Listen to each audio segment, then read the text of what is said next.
બાપુ, એક સુંદર મજાનો ધાર્મિક અને ભક્તિમય પ્રસંગ છે અને આ પ્રસંગનું શીર્ષક છે બાંકે બિહારીજીની જુબાની.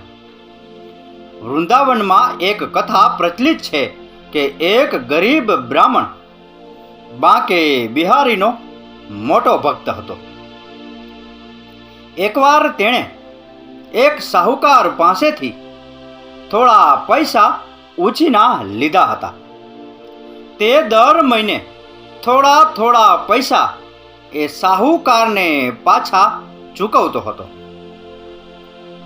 જ્યારે અંતિમ હપ્તો ચૂકવવાનો સમય થયો ત્યારે સાહુકારે તેને કોર્ટ મારફત એક નોટિસ મોકલી, જેમાં માંગણી કરવામાં આવી કે તે આખી રકમ અને વ્યાજ પરત કરે, કારણ કે તેણે હજુ સુધી તે ચૂકવ્યા નથી. કોર્ટની નોટિસ જોઈને બ્રાહ્મણ ઘણો ચિંતિત થઈ ગયો. તે સાહુકાર પાસે ગયો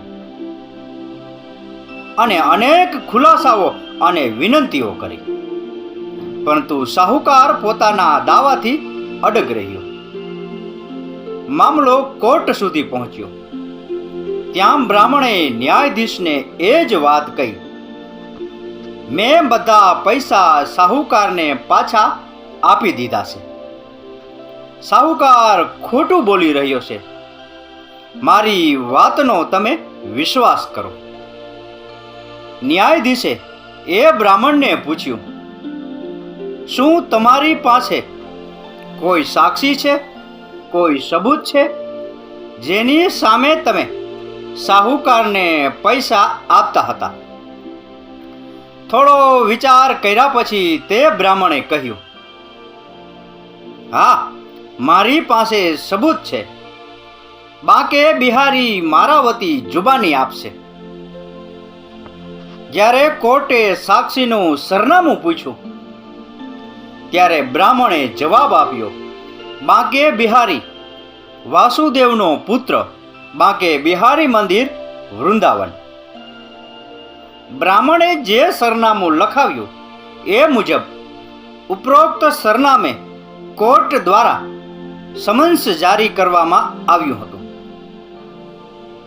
એ સમન્સ જ્યારે પૂજારીના હાથમાં આવ્યું ત્યારે પૂજારીને નવાઈ લાગી, પણ એ જ ક્ષણે પૂજારીએ મૂર્તિ સામે સમન્સ મૂક્યું અને બે હાથ જોડીને કહ્યું, પ્રભુ, તમારે જુબાની આપવા માટે કોર્ટમાં જવું પડશે. સમય વીતતો ગયો અને એક દિવસ જુબાનીનો દિવસ આવી પહોંચ્યો. જુબાનીના દિવસે એક વૃદ્ધ માણસ કોર્ટમાં પહોંચ્યો. એ વૃદ્ધ માણસ ખરેખર ન્યાયાધીશ સમક્ષ ઊભો રહ્યો અને કહ્યું કે જ્યારે પૈસા આપવામાં આવ્યા હતા એ તારીખે અને રકમ પરત કરવામાં આવી હતી ત્યારે હું ત્યાં હાજર હતો. જ્યારે ન્યાયાધીશે વેપારીના હિસાબ કિતાબના ચોપડા તપાસ્યા ત્યારે જુબાની સાચી સાબિત થઈ. રકમ નોંધવામાં આવી હતી, પરંતુ નામ બનાવટી હતું. ન્યાયાધીશે બ્રાહ્મણને નિર્દોષ જાહેર કર્યો, પરંતુ સાક્ષી કોણ છે તે અંગે તેમનું મન ચિંતાતુર રહ્યું. તેણે બ્રાહ્મણને પૂછ્યું. બ્રાહ્મણે તેને કહ્યું કે તે દરેક જગ્યાએ રહે છે અને ગરીબોને મદદ કરવા માટે પોતાની મેળે આવે છે. આ ઘટનાથી ન્યાયાધીશ એટલા ગુસ્સે થયા કે તેણે રાજીનામું આપી દીધું. પોતાનું ઘર અને પરિવાર છોડીને સાધુ બની ગયા. ઘણા વર્ષો પછી તે સાધુ પાગલ બાબાના નામે વૃંદાવન પાછા ફર્યા. આજે પણ ત્યાં પાગલ બાબા દ્વારા બંધાયેલ બિહારીજીનું મંદિર છે.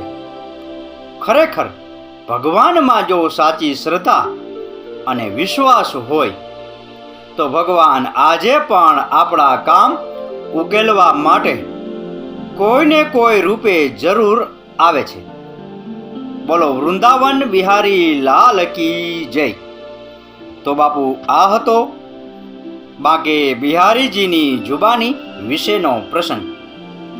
આ પ્રસંગ, આ કથા, આ વાર્તા પૂરેપૂરી સાંભળી એ બદલ આપનો ખૂબ ખૂબ આભાર. આપનો દિવસ શુભ રહે. મહાદેવ હર.